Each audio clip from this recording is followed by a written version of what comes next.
The Sierra Nevadas in California, 10,000 feet above sea level. In the winter, temperatures drop to 40 below zero. In the summer, the place bakes in the thin mountain air. In this unlikely spot, the town of Bodie sprang up. In its day, Bodie was filled with prostitutes, drunkards, and gamblers, part of the colorful history of the American West.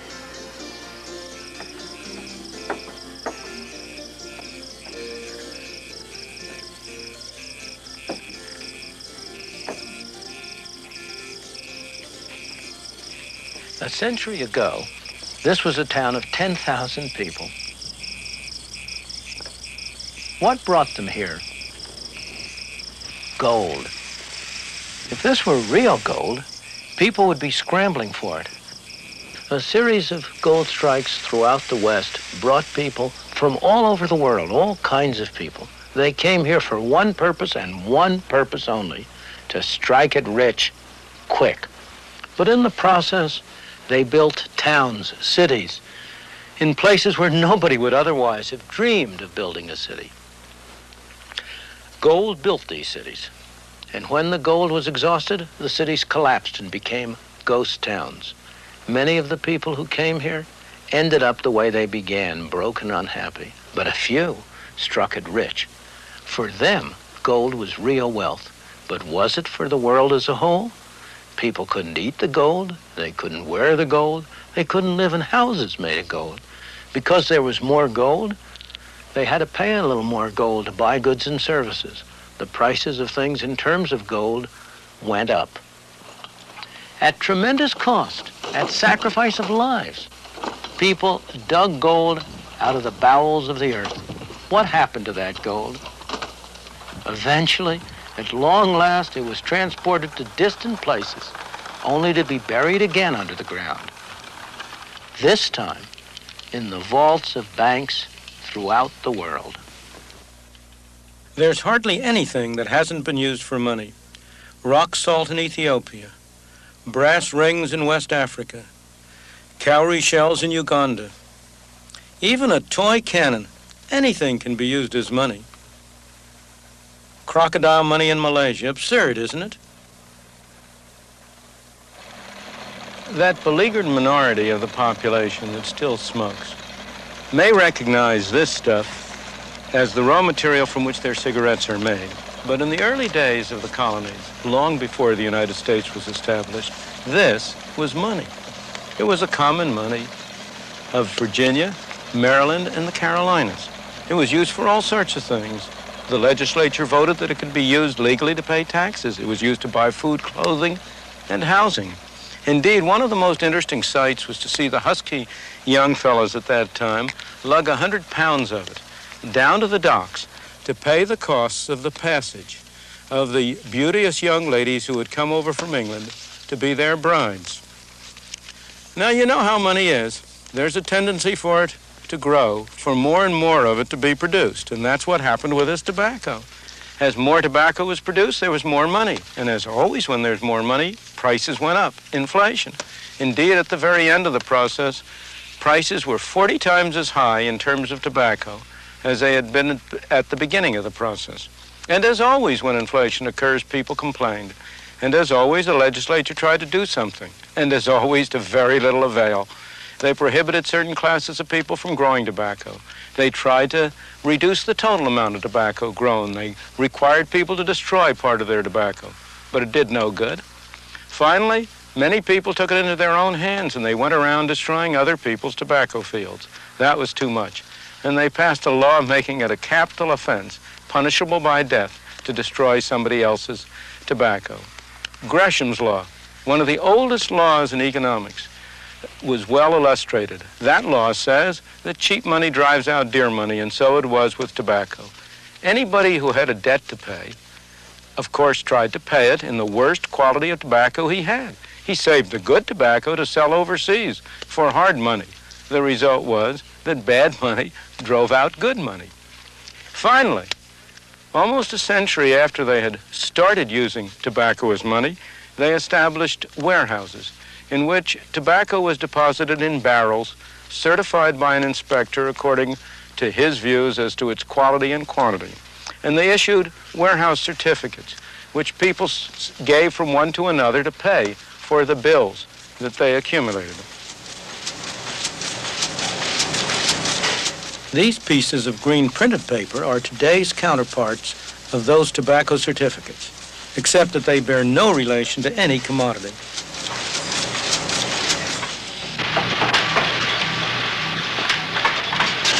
The fact is that most people enjoy the early stages of the inflationary process. Britain, in the swinging 60s, there was plenty of money around, business was brisk, jobs were plentiful, and prices had not yet taken off. Everybody seemed happy at first. But by the early 70s, as the good times rolled along, prices started to rise more and more rapidly. Soon, some of these people were going to lose their jobs. We have got it made. The party was coming to an end. Sha-la-la-la-la-la-la-la. We're on top of the world. Sha-la-la. The story is much the same in the United States, only the process started a little later. We've had one inflationary party after another, yet we still can't seem to avoid them. How come? Before every election, our representatives would like to make us think we're getting a tax break. And they're able to do it while at the same time actually raising our taxes because of a bit of magic they have in their kit bag. That magic is inflation. They reduce the tax rates, but the taxes we have to pay go up because we are automatically shoved into higher brackets by the effect of inflation. A neat trick. Taxation without representation. The more I work, it seems like the more they take off of me. I know if I work an extra day or 2 extra days, what they take in federal income tax alone is almost doubled because apparently it puts you in a higher income tax bracket and it takes more off you. Bob Crawford lives with his wife and 3 children in a suburb of Pittsburgh. They're a fairly average American family. Don't slam the door, Daphne. Okay. All right. What are you doing? Making your favorite dish. No. We went to the Crawfords' home after he'd spent a couple of days working out his federal and state income taxes for the year. For our benefit, he tried to estimate all the other taxes he had paid as well. In the end, though, he didn't discover much that will surprise anybody. Inflation is going up. Everything's getting more expensive. No matter what you do, as soon as you walk out of the house, everything's going up. Your gas bills keep going up, electric bills, your gasoline. You could name 1,000 things that are going up, but just everything's going sky high. Your food. My wife goes to the grocery store. We used to live on, say, $60 or $50 every 2 weeks just for our basic food. Now it's $80 or $90 every 2 weeks. Things are just, they're going out of sight as far as expense to live on. Like I say, it's getting tough, and it seems like every month it gets worse and worse, and I don't know where it's going to end. At the end of the day, I've spent nearly $6,000 of my earnings on taxes. That leaves me with a total of $12,000 to live on. That might seem like a lot of money, but 5-6 years ago, I was earning $12,000. How does taxation without representation really affect how much the Crawford family has left to spend after it's paid its income taxes? Well, in 1972, Bob Crawford earned $12,000. Some of that income was not subject to income tax.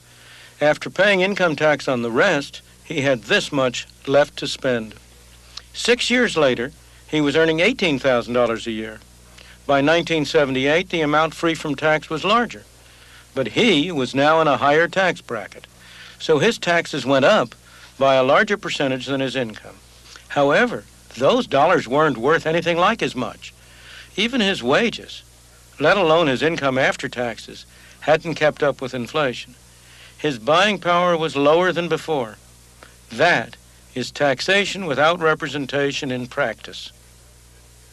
We had a number of you brothers that are sitting here today that were with us on that committee, and I'd like to tell you one of the things... There are many traditional scapegoats blamed for inflation. How often have you heard inflation blamed on labor unions for pushing up wages? Workers, of course, don't agree. But fellas, this is not true.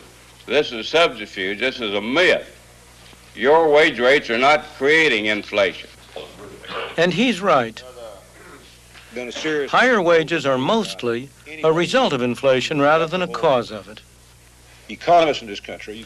Indeed, the impression that unions cause inflation arises partly because union wages are slow to react to inflation.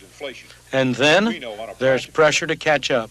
On a day-to-day basis, trying to represent our own members, that, in fact, is not the case. Not only can we not play catch-up, we can't even maintain a wage rate commensurate with the cost of living that's going up in this country.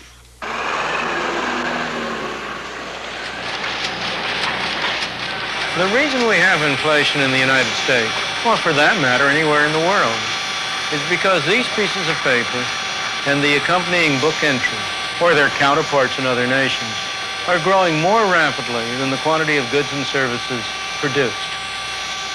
The truth is, inflation is made in one place and one place only, here in Washington. This is the only place where there are presses like this that turn out these pieces of paper we call money. This is a place where the power resides to determine how rapidly the amount of money shall increase.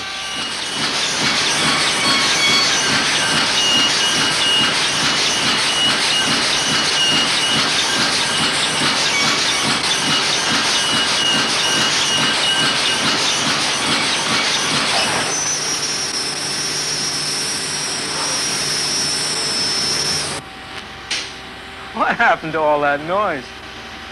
That's what would happen to inflation if we stopped letting the amount of money grow so rapidly. This is not a new idea. It's not a new cure. It's not a new problem. It's happened over and over again in history. Sometimes inflation has been cured this way on purpose. Sometimes it's happened by accident. During the Civil War, the North, late in the Civil War, overran the place in the South where the printing presses were setting up, where the pieces of paper were being turned out. Prior to that point, the South had had a very rapid inflation. If my memory serves me right, something like 4% a month.